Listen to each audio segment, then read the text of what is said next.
តើបងប្អូនទាំងអស់គ្នាឥឡូវយើងចូលដល់ចំណុចមួយទៀតនៅក្នុងមេរៀនទី5របស់យើងផលធៀបស្មើគ្នានៅក្នុងចំណុចផលធៀបស្មើគ្នានេះគេលើកឧទាហរណ៍សុកមានប៊ិចមួយដើមនិងសៀវភៅ2ក្បាលហើយសានមានប៊ិច2ដើមនិងសៀវភៅ4ក្បាលតើផលធៀបប៊ិចនិងសៀវភៅរបស់សុកស្មើនឹងផលធៀបប៊ិចនិងសៀវភៅរបស់សានដែរទេអញ្ចឹងតាមរយៈឧទាហរណ៍ខាងលើប៊ិចនិងសៀវភៅរបស់សុកមានចំនួនប៉ុណ្នេះប៊ិច1សៀវភៅ2ក្បាលរីឯប៊ិចនិងសៀវភៅរបស់សានមានសៀវភៅ4ក្បាលប៊ិច2ក្បាលអញ្ចឹងគេសួរថាតើផលធៀបរបស់អ្នកទាំងពីរស្មើគ្នាដែរឬទេបើសិនជាយើងសរសេរផលធៀបចំនួននីមួយៗយើងបានផលធៀបប៊ិចនិងសៀវភៅរបស់សុកគឺ1ធៀបនឹង2ឬ1.2អញ្ចឹងការសរសេរផលធៀបមាន2មួយសរសេរជាផលធៀបភាគយកនិងភាគបែកឬក៏ឲ្យឈ្មោះថាផលធៀប1ធៀប1ធៀបនឹង2ឬសរសេរ1.22និងផលធៀបប៊ិចនិងសៀវភៅរបស់សានគឺ2ធៀបនឹង4សំទោសប៊ិច2ដើមធៀបជាមួយនឹងសៀវភៅ4ដើមហើយយករបស់សុកយកមកធៀបគ្នាមើលតើស្មើគ្នាដែរទេដើម្បីដឹងថាប៊ិចឬក៏សៀវភៅរបស់អ្នកទាំងពីរស្មើគ្នាឬទេនោះគឺគេធ្វើរបៀបសមមាត្រដែលប្រើជាសញ្ញាខ្វែងចេះឯងគឺយកភាគយកមកគុណមួយភាគបែងចំនួនមួយទៀតហើយយក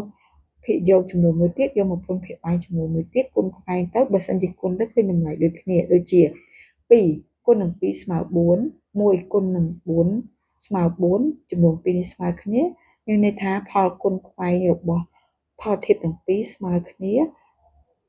ដូច្នេះចំនួន1ភាគ2ស្មើនឹង2ភាគ4ឬ1.2ស្មើនឹង2.4សរុបមកផលធៀប2ស្មើគ្នាកាលណាផលគុណខ្វែងទាំងពីរស្មើគ្នាអញ្ចឹងអ្នកគ្រូឧទាហរណ៍មួយទៀតដែលតាក់ទងជាមួយនឹងមេរៀនចំណុចមួយនេះឧទាហរណ៍1ភាគ3តើស្មើនឹង3ភាគ9ដែរឬទេអញ្ចឹងគុណខ្វែងតើស្មើគ្នាដែរឬទេអ្នកគ្រូយកចំនួនទាំងនេះគុណខ្វែងចាដល់យក1មកគុណជាមួយនឹង9ហើយ3គុណនឹង3 1 9ដងស្មើនឹង5 4 3 ដងស្មើនឹង9អញ្ចឹងមានន័យថា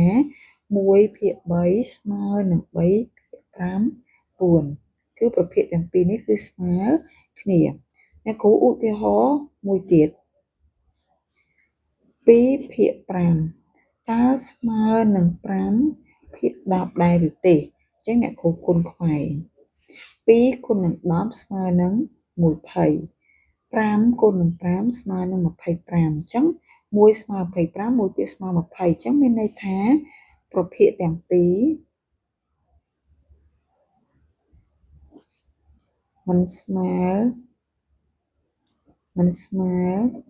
គ្នាទេចា